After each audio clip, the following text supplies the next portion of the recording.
चलो देखो यहाँ पे ध्यान से क्या बोल रहा है, द पोलिनोमियल्स इतना एंड इतना when divided by x plus 2, यानी दो पोलिनोमियल्स दिया हुआ है और दोनों को अगर हम लोग डिवाइड करते हैं x प्लस 2 से तो रिमाइंडर जो आता है ना वो सेम रिमाइंडर आता है, ठीक है। तो इस पोलिनोमियल्स में a का वैल्यू क्या हो वो पूछ रहा है। तो देखो ध्यान से, मान लो कि हम लोग दो पोलिनोमियल दिया है, कुछ मानते हैं दो पोलिनोमियल को, ठीक है।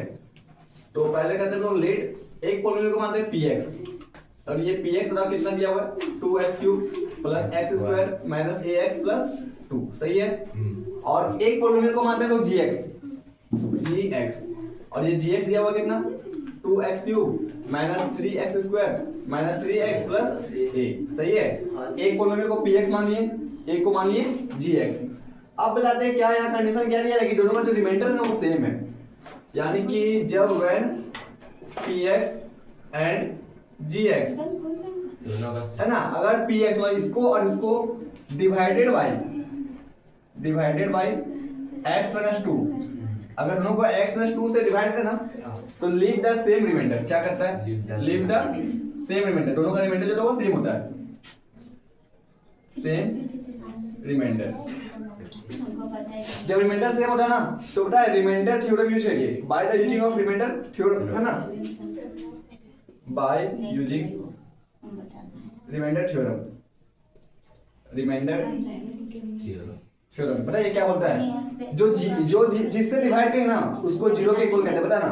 अरे डिवाइड किससे करें x प्लस 2 से, x plus 2 equal 0, x equal क्या आएगा 2, ये समझ आया। अब बताते हैं जब रिमाइंडर सेम आना ना, यानी कि px और gx जो हो इक्वल, px इक्वल gx, सही है। px का वैल्यू क्या था 2x³ plus x² minus ax plus 2 और gx का वैल्यू क्या है 2x³ minus 3x² minus 3x plus a। अब यहाँ से यहाँ पे x है, वहां पे x का वैल्यू क्या पुट करेंगे 2 करेंगे, है ना। तो 2 और यहाँ 2 का क्यूब प्लस 2 का square minus a Guna 2 plus 2 equal 2 का क्यूब माइनस 3 2 का स्क्वायर 3 2 प्लस a, सही है। अब देखो 2 का 2 गुना 2 का क्यूब कितना हो जाएगा 8 प्लस 2 का स्क्वायर 4 माइनस 2 गुना a करेंगे तो 2a प्लस 2 गुना 8 माइनस 3 गुना 2 का square 4 minus 3 two 6 plus a। चलो सॉल्व करो, 2 8 या 16 प्लस 4 माइनस 2a प्लस 2 8 या 16 माइनस 3 4 या 12 माइनस 6 प्लस a। चलो 16 और 4 20 20 और 2 22 22 माइनस 2a, सही है। इधर आ जाओ 16 में 12 जाएगा तो 4 में से 6 जाएगा तो माइनस 2, 4 में से जाएगा तो माइनस 2 प्लस a।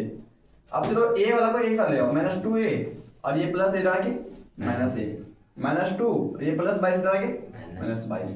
पता है minus 2a minus a minus 3a हो जाएगा और माइनस 22 माइनस 2 माइनस 24, यानी a बराबर क्या होगा माइनस 24 बटा माइनस 3 और 3 8 24 और माइनस खत्म, यानी कि a का जो वैल्यू आएगा वो 8 आएगा। बात समझ आया, हम लोग को निकालना है a का वैल्यू, ठीक है। अब आया समझ में।